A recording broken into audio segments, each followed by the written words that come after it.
hey, this is me building a $2 million per year business in public last month, $139,000. And next month, I want to hit $167,000. It's basically a daily breakdown of doing it. I start with some Q&A. So questions from people that post comments on videos that I post on my daily updates channel. Ask me anything, I will answer anything. Next up are growth stats, where I cover how my grades have grown over the last 24 hours, show you guys behind the scenes of us in my position. I know what the 65, 70,000 subscriber mark looks like. And then finally, we'll cover some live strategy where I'll basically just do something that's on my to-do list today, show you guys what that looks like, show you guys my direction to solve this problem. So this is my main channel. Nick space Saraev. We're just under 62,500 subs right now. And this is my daily updates channel, the one that you guys are probably watching. YouTube is congratulating me. Let's go over to the community tab. Scroll all the way down to that there bottom. And then have me answer some questions. So unfortunately, I'm on my monitor today, so I'm kind of off to one side. I just need to constantly alt-tab back and forth between the screen and OBS. So I'm going to see some weird things on the screen probably, but that's okay. Neil and Messiah 75 says, hey Nick, such great content every time. I know you don't really do the hard sell. Could you talk about the accountability built into Maker School? The tech side I'm fine with. The business side, not so good, coming from a business background. How much is that a part of the school? That is the entire part of the school. That is all that my school does. It does daily accountability for you accomplishing simple, straightforward lead generation tasks. Of course, we help you with automation. If you have questions surrounding how to get up and running with something, if you're unsure of which platform to pick, if you're unsure of which tool to use, we will help you with all of that and answer all those questions for you. But the main value of my automation group is getting you up and running in as minimal and as quick a way as humanly possible to get your first automation customer. Okay, that's what we do. So let me just give you a quick example of Flexer. Okay, this is month 1. I have a bunch of tasks here, as you guys can see. Let's round it out to 7. We cover day 1 all the way down to day 31. I will run you through everything. This is day 2, one of the tasks. Sorry, this is the second task on day 1, which is literally set up cold email, start email. I have a 36-minute video where I guide you through everything you need to know in order to set up a cold email. I show you exactly how I do it. I show you how to, like source the leads in later days. I show you how to do Upwork applications. Like literally everything you would do, I hold your hand through. I hold you in through everything. So that's actually the main value of my program. And that's why, as of, God, I think like a few hours ago, I'm the biggest automation community. Well, not biggest, the highest revenue automation community at school. I help people make a lot of money, and because of that, they reward me. Hopefully that answers your question. Okay, Nav AI Q AI, Nav IQ. Sorry about that. So is Nick, would you compare selling GHL versus automation? I mean, the buys don't see the in-depth. Thanks as always. And why don't you do ads? When you say the buys, you mean like the buyers, right? Yeah, GoHighLevel, for those of you guys who don't know, is like kind of an all-in-one business management platform that's become pretty popular over the course of the last couple of years. I would say it does 90% of everything that most CRMs do, but it does it immediately with no like customization or work required, which is pretty sweet. And then, because of that, like it has like access to some pretty cool AI features. It's like an automatic AI text back feature. It's pretty sweet. It has its drawbacks. Like I think it's kind of clunky and stuff, but anyway, it's a cool platform, right? So here's the thing about GoHighLevel. They have basically like a multi-level marketing scheme almost. I won't call it a scheme because it's a good business model. But basically, like you can buy a plan for GHL. I forget how much it is. My best friend and business partner, John, was doing this for quite a while. You can get a license for $400 or $500 a month, and then you can like resell sub-licenses to other people for $250 a month or something like that. And then basically you're reselling their platform, and then you just create some affiliates and stuff. So NavIQ is probably talking about that. Like, what's the difference between selling GoHighLevel stuff versus selling automation? GoHighLevel is just like you doing affiliate sales, right? So it's like any other sort of affiliate sales. And there are a lot of really cool affiliate sales platforms. Oh, I think my audio is shit. Sorry about that. A lot of really cool affiliate platforms and stuff that you could sell aside from GHL as well. So it's like, if you're not doing that, why don't you do that instead, right? I feel like automation is a fundamentally different thing where like we're selling ourselves and our ability to put together solutions more than we are selling a particular solution, if I'm honest, at least to start. So yeah, like I get the point wanting to sell GHL stuff. I don't know. you are selling a service, you're selling a product, you are selling a thing. I would much rather sell a thing that like I could do so much more with automation than I could just do with GHL. And GHL has automations built in, but like you're still on the GHL platform, right? Like I think what you're actually asking is, Nick, why sell stuff in GHL versus stuff that you build in make.com or N8N? And it's because make.com and N8N are just way better for me. Like they're like glue. They're like an extension of my body at this point. You know what I mean? Like I could just use them to do anything. GHL, they're not really like an extra arm or something. They're like it's like a peg leg. You kind of lose some articulation if you catch my drift. It's a very blunt object, and it does some things very well, and it's good for getting up and running, but it's probably not the tool that you want to use if you want to like really maximize the quality of your client, lead gen and systems. Okay, anyway, Bakiriamina says, "Hey Nick, thank you for the valuable content as always. What do you think is better, starting directly as an agency or a freelancer on Upwork? I'm currently in my last year of high school and now preparing for university. I really want to pursue entrepreneurship, but I have some circumstances to not go now. So what do you recommend?" I recommend starting as a freelancer as quickly as humanly possible. Do not make an agency on Upwork. If you make an agency on Upwork, your proposal to reply rates are just going to be crap. People they aren't going to want to work with you because they're going to see a faceless corporation and not like a human being. The straightest line path to making a ton of money really quickly is basically just go on the freelance route through Upwork. Use that to establish some initial revenue, and then if you hire, but still brand the agency, brand the thing as like you. Don't like brand it as like a faceless corporation. Not for a while. So eventually, you get to the point where you can scale out the team and stuff, and then you can brand it as a company, but not at the beginning. Not until like the first like $50,000, I would say. Okay, so yeah, that's cool, man. A nice job being in your last year of high school and like thinking and doing stuff like this. This is great. Moeed Shirazi says, "Hey Nick, my progress learning no and low code automation has been great thanks to you. And I already have outreach skills from working B2B sales. Surely there'll be some trial and error, but I'll figure that out as well. The problem is I'm not exactly sure which workflows and automations to create and pitch. Project management, CRM, lead gen, and what exactly would I automate for them? Not sure if it's paralysis analysis, but I genuinely don't know what people would be willing to pay money for. If I can figure that out, the rest is happy days for me. Thanks a ton." Yeah, so I mean, this is a great question. Actually just got this on a coaching call earlier. Some variant of this anyway. And I get this basically every day, right? Like it's obviously very top of mind for a lot of people. The reality is the reason you're asked this question is because you don't understand the problems that like most businesses suffer from. The vast majority of businesses that I work with, which tend to be B2B agencies or now like B2B technology products, they tend to suffer from like lead generation on the front end. They tend to have like pretty inefficient and ineffective systems kind of like to onboard clients. And then they tend to have like really, really crap fulfillment a lot of the time with like really shitty project management spaces and a bunch of unnecessary work. So I understand the problems that the companies that I work with tend to suffer from. And because of that, for me, it's not difficult to determine what people would be willing to pay money for. They'd be willing to pay money for anything that just makes them able to make more money, right? And for me, it's solving any of those three issues. So I think in your case, probably the quickest and easiest way to get up and running here, just to like settle that part of your brain, is to spend like an hour, find 3 niches that you might be considering working with. Maybe videography, like the videographer niche, the film agency niche or whatever. Okay. Maybe B2B creative agencies, maybe recruitment companies, B2B SaaS businesses, whatever. And then join like a bunch of the Reddit communities for people that own those sorts of businesses, okay? Then just scroll down top to bottom and just see what sorts of questions people are asking and what sorts of problems that they suffer from.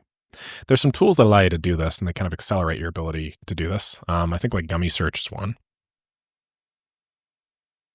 So this is where you can basically perform a little bit of audience research. You can search through communities on Reddit and I think a couple of other places as well. And then what you can do is you just ask questions. You could say like, hey, you know what, let me make sure my low power mode isn't completely and utterly ruining my frame rate. Then you can do stuff like you could say, I don't know, you could ask questions, you could say pain points, you could type things in a Gummy Search and it'll like find people that have pain points. And then you could just like categorize those pain points into like 5 or 6 different categories. And then for each of those niches, you could like ideate some product or service to sell to people to solve that problem. You could try and quantify the amount of money that people are usually spending solving that problem. And then, position your service as a way to like save that money. But yeah, that's probably the simplest line approach. Hopefully that at least gets you started. I mean, everything from then on out is like actually like what being a business owner is all about. So I don't necessarily want to like, you teach a man to fish, you feed him for a day. You feed a man a fish, you feed him for a day. you teach a man to fish, you feed him for a lifetime. So yeah, that's my recommendation there. Once you know that, once you learn a little bit more about these businesses, once you've worked with one, trust me, the second you get your first client, you see the sorts of questions that they're concerned about, the things that come to mind.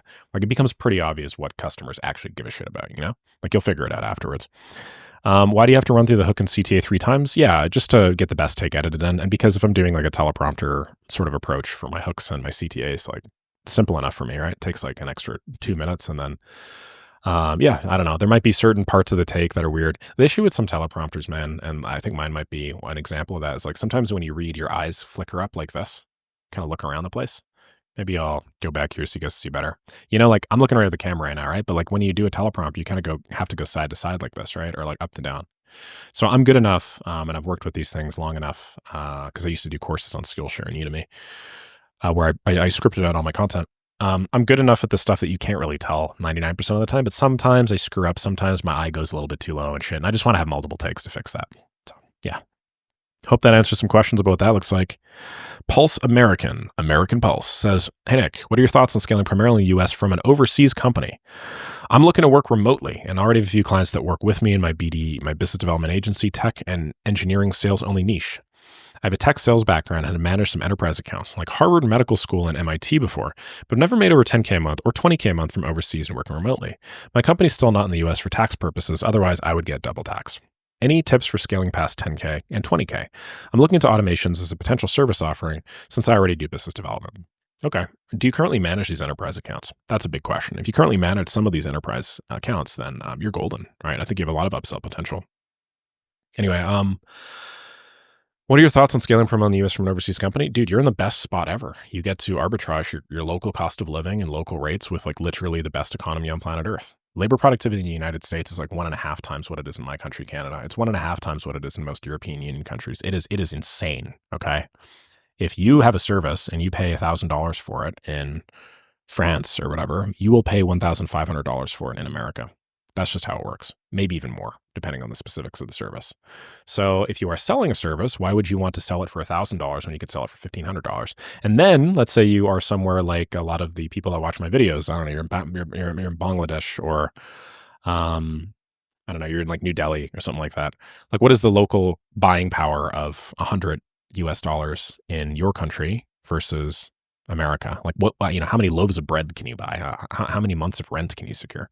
So what are my thoughts on this? Well, I mean, like, man, I wish I was in that spot, to be honest. Obviously, I've gained a lot of understanding of like local culture and customs, and there is something to be said about being a Westerner and then working with Western companies. I'm sure that gives you an advantage. You're not seen as like overseas talent, the outsourced delegation talent or whatever. You're seen as like, like a business on relatively equal footing. But still, man, like the arbitrage opportunity here is crazy, and it's a really good spot to be in. Really, really good spot to be in. So those are my honest thoughts on it. Of course, you're going to run into issues with time zones. Of course, you're going to run into issues with some clients like not wanting to work with you because they are stereotyped working with like companies from India or the Philippines or whatever. But that doesn't really mean anything. You're the multiple that you make on the money that you generate from an American client is still so high that it vastly outweighs the downsides. And you're going to get like some racist clients. You're going to get like some just shitty people, of course. But like we all do, in a way. So yeah, I'd say you have a massive advantage. Okay, so I've never made 10K a month. Yeah. Any tips for scaling past 10K and 20K? Do you want to scale past 20K? I mean, if you've never made over 10K a month, it sounds like you need to scale to 10K, right? So scaling to 10K is easy, man. It's you just take the same small set of lead generation actionables that I talk about in Maker School. Stuff like applying to Upwork jobs, stuff like sending a few hundred cold emails a day, stuff like posting in specific communities. And you just do that every day for several months on end without relenting, without wasting or skipping a single day. And if you just focus on lead generation, you prioritize it, just like I'm prioritizing getting content out, every morning, then when you look back 6 months from now, you'll be like $10,000, that's it. Obviously, you productize and obviously you standardize your offering and stuff. But that is, you don't even need to do that to get to 10K. 10K is like much lower of a bar than most people think. Okay, we got 524. Ha ha ha. I also agree with you. 524 is absolutely key. 5 Shorts says, I could tell you where to put the saber, but because your complete absence of modesty or humility is tedious. Why does somebody making 150K a month drive a Subaru? Ding, ding, ding. We got a we got a certified hater. We got a generational hater, ladies and gentlemen. Yeah, I mean, when you start a video with I made all this money, of course it's not going to look very modest, or, I'm not going to look humble at all. I have accepted this. Unfortunately, the lack of modesty and humility in mentioning your earnings at the very beginning of your video is heavily outweighed by the performance of your video. Like when people see how much money you make, you're just naturally a lot more interesting, and like, how else am I going to show people? And then just say it. But I want you to know that, like, I don't actually care that much about the money itself. I care more about money as a means to an end, the end being security for the people that are around me, and then ultimately my ability to like make some sort of impact. So, yeah, you're asking me about 150K a month. Why does somebody making 150K a month drive a Subaru? Well, first of all, it was 139K last month. Let me be abundantly clear. 139K in profit. And why do I drive a Subaru? Because it's a great, reliable car. It's good on gas. Gets me from point A to point B. No major issues with it. I really like it. It's a little higher off the ground than most Honda Civics, lower kind of cars. I live in Calgary, Alberta, and it gets pretty cold here, and then snow tends to pile up and stuff. So if I don't have like a fair amount of clearance, getting to and from anywhere is kind of a pain in the ass. And then I really like the remote start. That's pretty cool. There's this little app on my phone. I start it. I get the car nice and warm if I'm like parked outside, go to the mall or whatever. Yeah. Anyway, I want you to know that like, why is somebody making 150K a month drive a Subaru? Why did Jeff Bezos drive a Toyota Corolla at $10 billion in net worth? Because that doesn't really matter to me. Now, I'm not saying I'm Jeff Bezos, but like, yeah, so many people out there really just mix, they lose the forest for the trees. Like, is the goal to drive the fancy car, or is the goal to like have total and utter wealth freedom?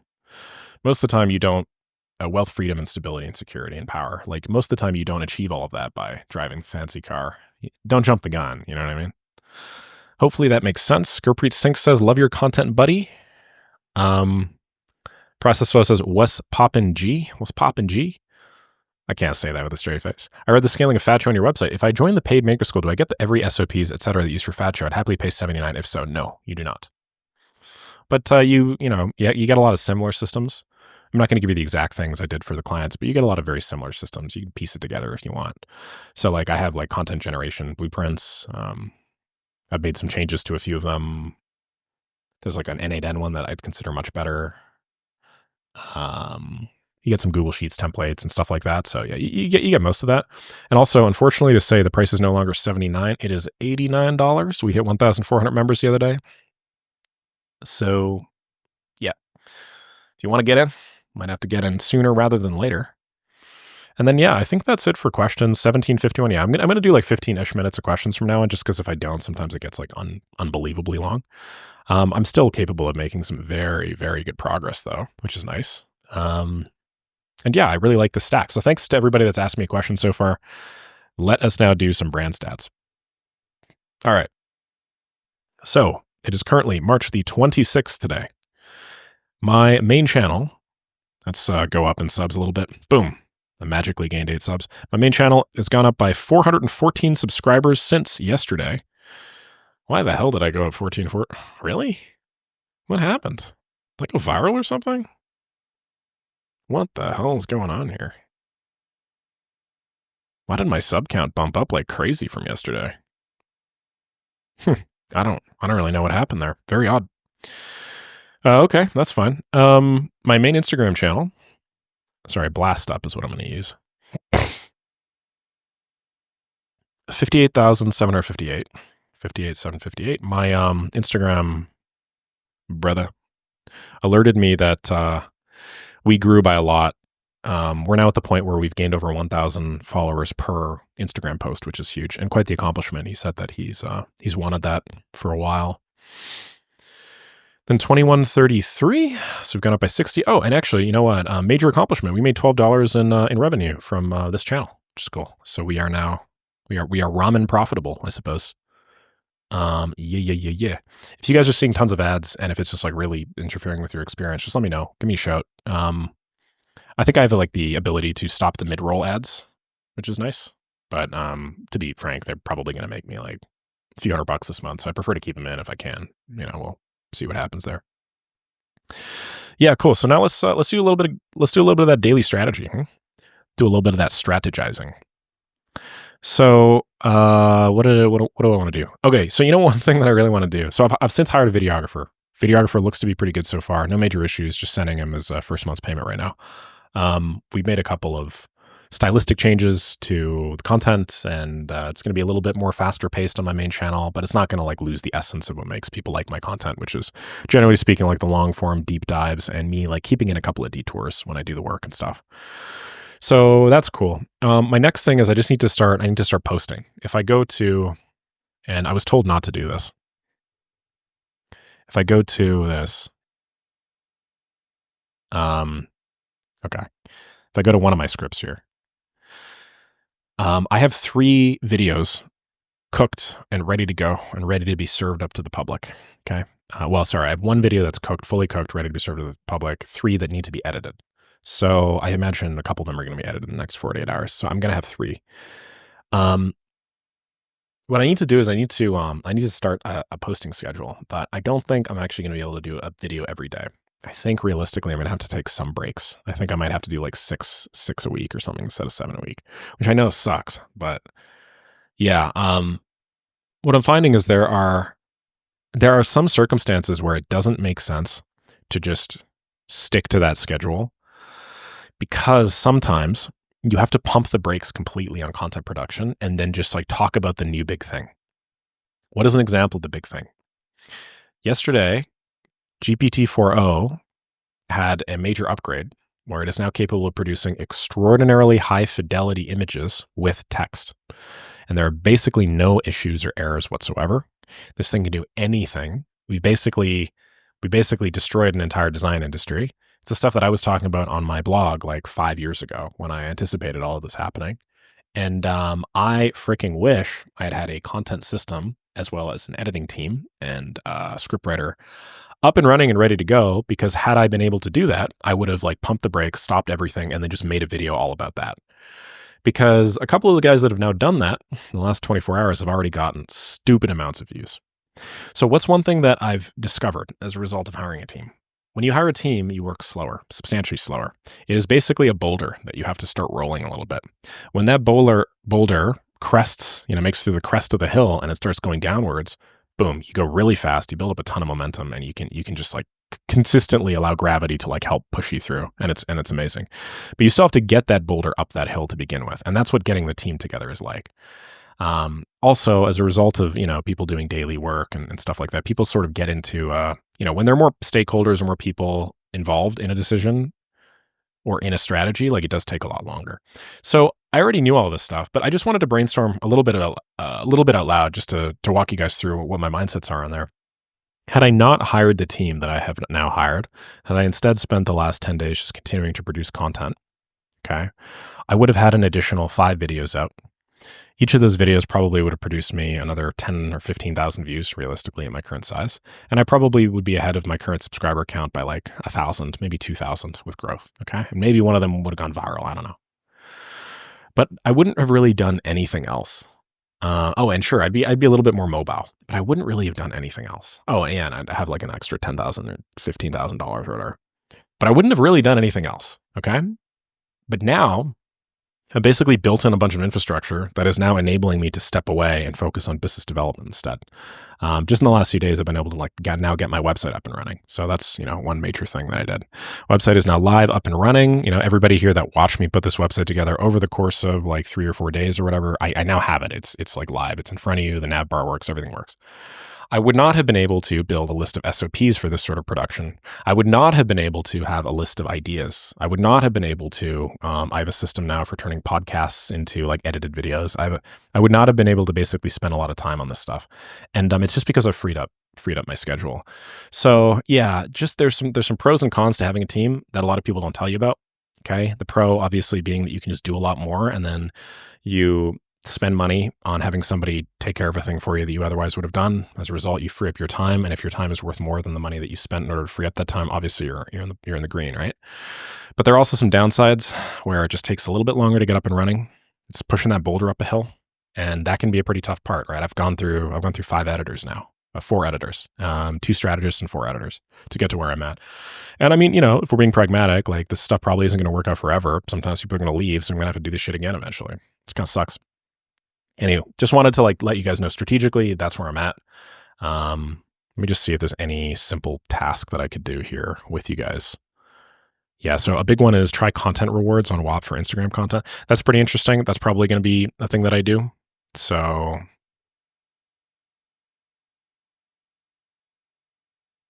what's really cool, and I was actually just told to do this by my editor. He said that I should like basically create bounties where editors go and they like cut up my clips and stuff. And I could do that instead of I could do bounties instead of my current clipping strategy, which unfortunately isn't really working. Which isn't really working that well. Yeah, and we even had to take a couple of them down. So the fan page tracking was sort of mid, you know. Growth is pretty linear this whole time. And this one here has been pretty mid as well. So maybe I'm gonna try that instead. Yeah, that's probably what I'm gonna do. All right, cool. Well, anyway, I'm not actually gonna go through that whole process with you guys, but I just wanted to fill you guys in on my thinking, on where I'm at with all that stuff, and yeah, like kind of the next phase of my business. I think it's gonna be a no-brainer with this to scale content production and be hit 167K a month in profit. Keep in mind that like my profit margins are now down a little bit. They're down like a few percentage points anyway, and that is going to impact my ability to make profit. So now I don't basically just make a bunch of like fresh profit every month. What I do is I make my expenditures first and then I make the fresh profit after, which means I need to make an additional $10,000 to $15,000, but we'll see where that lands. And honestly, it's about damn time I got used to this. Cool. Hopefully that makes sense. If anybody has any questions, feel free to drop them down below. If you guys want me to answer some Q&A, as always, drop them down below. Really appreciate everybody's time. Looking forward to tomorrow. And I will see all y'all on Thursday.